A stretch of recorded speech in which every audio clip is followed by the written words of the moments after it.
싫어, 나 어서서 뭐래? 하나 해야지.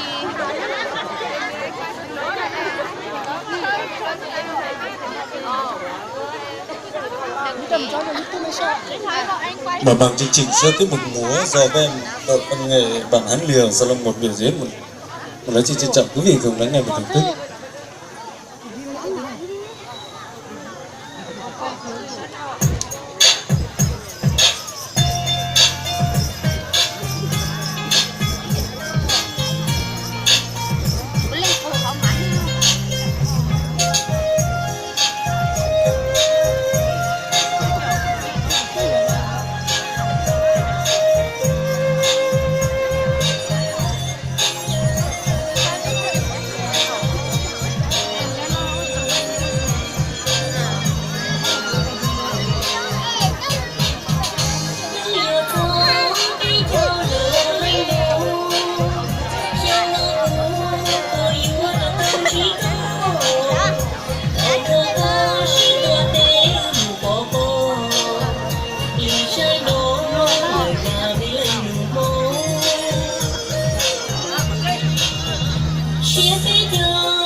Chẳng nhớ nước có non trong mùa hè, mùa có bóng đôi thứ là nó lò rẽ, đôi chim đen che bé cho cứ sao lờ.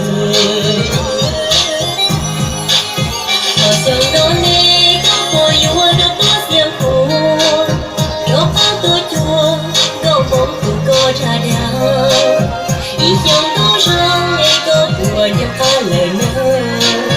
Đi theo bờ thang là trời gió đâu xưa, ba xuyên rong bé theo giờ tơn chỉ có đầu xuyên rong bán địa chỉ trong không sâu lòng, ba về ra đây bí nhà không giờ mong chia xuyên rong giờ chỉ có bé theo xiềng cuồng.